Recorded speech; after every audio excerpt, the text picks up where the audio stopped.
안녕하십니까? 1월 6일 목요일의 블록체인 투데이입니다. 지난해 12월 이후에 횡보세를 유지하고 있는 비트코인의 1월 수익이 제한적일 것이라는 관측이 나왔습니다. 이 상승 모멘텀을 찾기 어렵다는 건데요. 반면 알트코인들이 이 비트코인에 비해서 상대적으로 높은 수익률을 올릴 것이라는 전망입니다.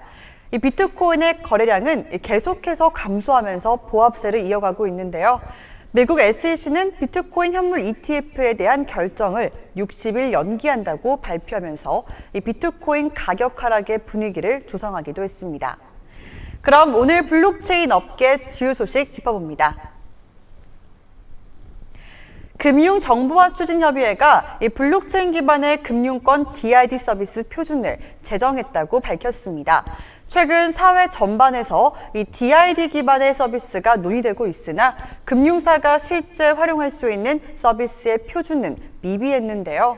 이에 금융정보화추진협의회 참여기관 제안을 받아서 이 표준 개발의 수탁기관인 금융결제원 그리고 금융사, 표준 전문가 등의 검토를 거쳐서 DID 표준을 제정했습니다. 이를 통해서 금융결제원이 제안하고 또 개발하고 있는 금융회사 DID 서비스 운용 및 공유 체계 표준이 채택됐습니다. 한국은행은 DID 표준 제정으로 금융권의 DID 서비스 상호 운용성을 확보하고 금융회사의 중복 투자를 방지하는 효과를 기대했습니다.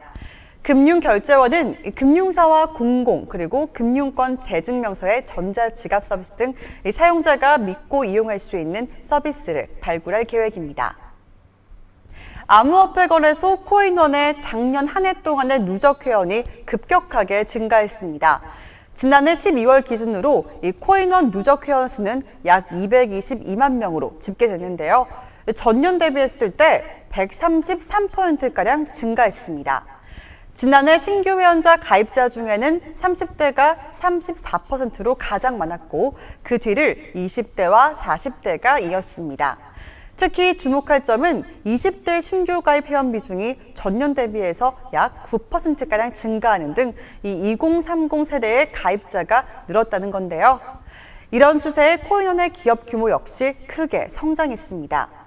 2022년에는 메타버스나 NFT 등 보다 다양해진 블록체인 기반의 비즈니스를 통해서 신규 투자자의 암호화폐 시장 유입이 더욱더 활발해질 것으로 예상되고 있습니다. 중국 정부가 디지털 위안화용 지갑 애플리케이션을 출시했습니다. 이 베이징 동계올림픽을 한 달여 앞둔 상황에서 간편한 결제 방식을 통해서 관광객들의 자금을 확보하고 또 암호화폐 시장 내 입지를 다지기 위한 이 중국 정부의 움직임으로 해석되고 있는데요. 이 중국 정부의 디지털 화폐 시장 진출은 지난 2014년부터 이어져 왔습니다. 지난해부터는 홍보에도 힘을 쓰고 있는 모습이었는데요. 중국 정부가 발행하는 디지털 위안화는 이 비트코인 같은 분산화된 이 블록체인 기반의 암호화폐와는 본질적으로 차이점이 있습니다. 중국 정부의 이런 시도는 디지털 위안화 보급으로 새로운 국제 금융 체계를 구축하려는 것으로 풀이되고 있습니다. 공정거래위원회가 공정한 시장 그리고 혁신하는 기업, 주인이 되는 소비자를 비전으로 한 2022년 주요 업무 추진 계획을 발표했습니다. 주요 추진 과제는 디지털 경제에서의 경쟁 촉진 및 소비자 권익 증진과 대중소기업 간의 포용적 거래 환경 조성, 대기업 집단의 건전한 지배구조 및 거래 질서 정립인데요. 특히 메타버스나 NFT를 활용한 디지털 콘텐츠 거래에서의 소비자 보호장치 작동 여부를 점검하게 됩니다. 또한 공정위는 불공정 행위 대응 역량 제고를 위해서 사건 업무 개선 TF 세계 분과를 운영해 사건 처리를 신속화하고 내실화하기 위한 방안을 마련하고 있습니다. 엘살바도르가 비트코인 국채 발행 근거법을 준비하고 있습니다.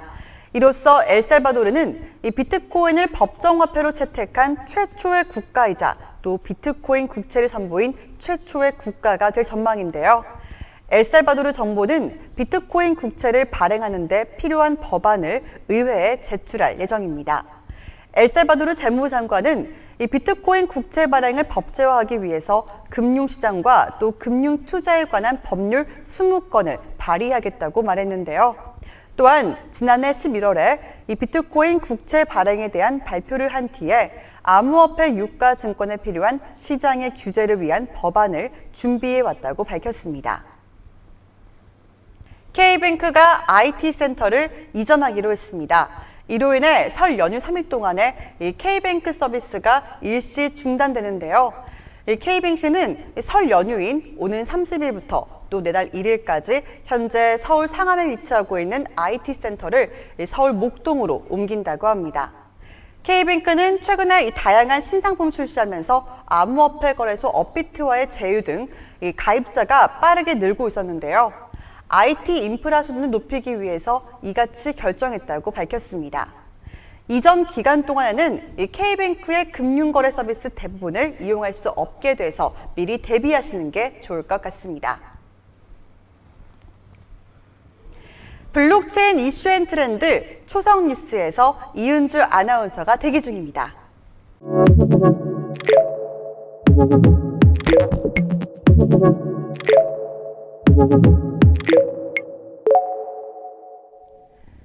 블록체인 업계 화제의 뉴스를 초성으로 알아보는 초성 뉴스 시간입니다.